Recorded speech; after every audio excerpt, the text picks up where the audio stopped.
Hello everyone, स्वागत है आप सभी का आपके अपने YouTube channel determination study platform में। आज की इस वीडियो में हम पढ़ने वाले हैं वैद्युत क्षेत्र की तीव्रता के बारे में। ठीक है, वैद्युत क्षेत्र की तीव्रता क्या होती है, इसका सूत्र क्या होता है, इसका मात्रक क्या होता है, कैसे इसके सूत्र का निगमन होता है, इसके बारे में हम बहुत अच्छे तरीके से समझने वाले हैं इस वीडियो में। इस वीडियो को शुरू से लेकर अंत तक देखिए, आपको विद्युत क्षेत्र की तीव्रता बहुत ही अच्छे तरीके से समझ में आ जाएगी। ठीक है, तो चलिए हम बिना टाइम वेस्ट के स्टार्ट करते हैं। यहाँ पे हमने परिभाषा लिखी हुई है विद्युत क्षेत्र की तीव्रता की।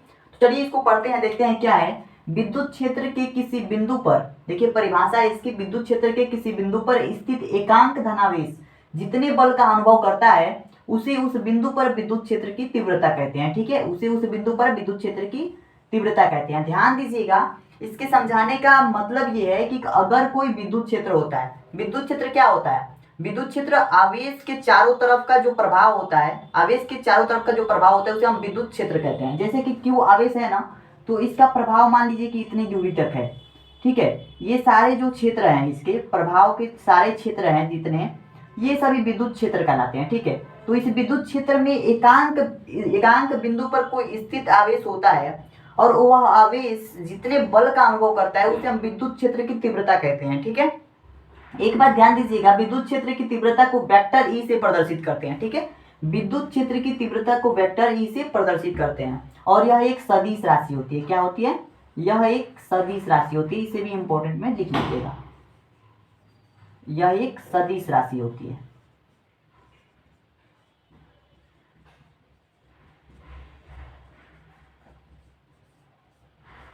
हम देखते हैं कि इसका सूत्र क्या होता है। विद्युत क्षेत्र की जो तीव्रता होती है ना, देखिए इसका परिभाषा ये कहता है कि अगर ये आवेश है तो इसका विद्युत क्षेत्र होगा और इसके विद्युत क्षेत्र में किसी बिंदु पर, मान लीजिए कि कोई बिंदु यहाँ पे Q0 है, Q0 है, एक परीक्षण आवेश रख दिया जाए इस आवेश के विद्युत क्षेत्र में।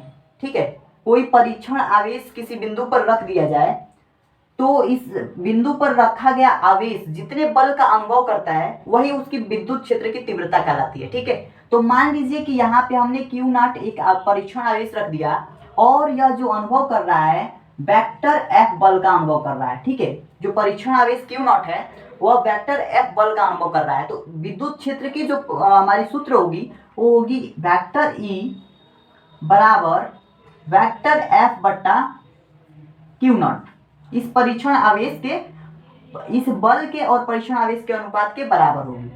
तो E बराबर, वेक्टर E बराबर क्या निकल जाएगा, वेक्टर F बाई Q0। इसको हम अगर अदिश रूप में लिखना चाहें, ये सदिश रूप में है क्योंकि इस पे वेक्टर लगा है, इसको अदिश रूप में लिखना चाहें तो आप आसानी से लिख सकते हैं E बराबर F बाई Q0। इस वेक्टर को हटा देते हैं। ठीक है, तो ये हमारी जो सूत्र होती है निकल के आती है। अब देखिए हम बात करते हैं यहाँ पे कुछ इंपॉर्टेंट नोट के बारे में। ठीक है, कि हम विद्युत क्षेत्र की तीव्रता को दूसरे तरीके से कैसे डिफाइन कर सकते हैं, परिभाषित कर सकते हैं। तो देखिए यहाँ पे देख रहे हैं आप लोग कि जो विद्युत क्षेत्र की तीव्रता होती है ना, जो हमने परीक्षण आवेश रखा था वो परीक्षण आवेश पर जो बल लग रहा है उस बल के और उस परीक्षण आवेश के अनुपात के बराबर होती है। कौन? विद्युत क्षेत्र की तीव्रता। तो हम एक तरीके से और लिख सकते हैं, विद्युत क्षेत्र की तीव्रता को एक तरीके से और परिभाषित कर सकते हैं। किस तरीके से? कि विद्युत क्षेत्र की तीव्रता जो एकांक बिंदु पर जो आवेश रखा जाता है उस आवेश पर लगने वाले बल और परीक्षण आवेश के अनुपात के बराबर होती है। तो लिखेंगे हम अतः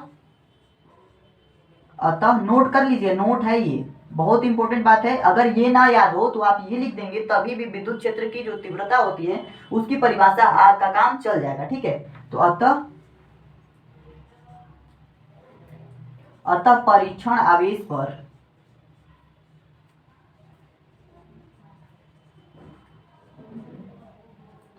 परीक्षण आवेश पर लगने वाला बल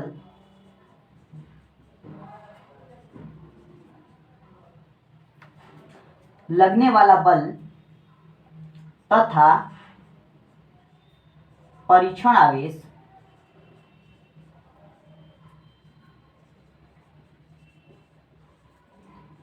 का अनुपात किसके बराबर होता है? वैद्युत क्षेत्र की तीव्रता के बराबर होता है। तो लिखेंगे वैद्युत क्षेत्र की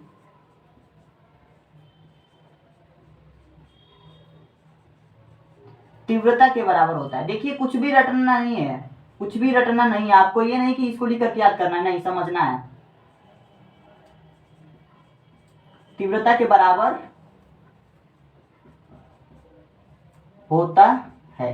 ठीक है, देखिए यहाँ पे परीक्षण आवेश पर लगने वाला बल यानी कि F, ठीक है, तथा परीक्षण आवेश Q नॉट का अनुपात, दोनों का अनुपात किसके बराबर होता है? वैद्युत क्षेत्र की तीव्रता के बराबर होता है। तो इसमें रटने वाली बात ही कहाँ है? ये फार्मूला अगर याद है तो आप इतनी चीजें तो आसानी से लिख सकते हैं। ठीक है, यानी इसकी परिभाषा आप आसानी से कह सकते हैं कि जो वैद्युत क्षेत्र की तीव्रता होती है कि किसी परीक्षण आवेश पर लगने वाले बल और उस परीक्षण आवेश के अनुपात के बराबर होती है। बस इतनी सी लिख देंगे तो वैद्युत क्षेत्र की तीव्रता का परिभाषा हो गया। अगर ये चाहे तो आप इसे भी याद कर सकते हैं। ठीक है, अब देखिए हम परीक्षण आवेश के मात्रक के बारे में बात कर रहे थे। परीक्षण आवेश का मात्रक क्या होता है? देखिए सिंपल सी चीज है, यहाँ पे वैद्युत क्षेत्र की तीव्रता को ई से डिनोट किए हैं, ई से प्रदर्शित करते हैं। ई बराबर एफ बाई क्यू नॉट है। तो एफ जो है एक बल है और बल का मात्रक हमको पता है कि न्यूटन होता है एसआई पद्धति में। ठीक है, और क्यू नॉट का एसआई पद्धति में जो मात्रक होता है वो कूलाम होता है। तो इस वैद्युत क्षेत्र की तीव्रता ई का मात्रक जो होगा, देखिए दिखेंगे वैद्युत क्षेत्र का मात्रक, वैद्युत क्षेत्र की तीव्रता का मात्रक, वैद्युत क्षेत्र की तीव्रता का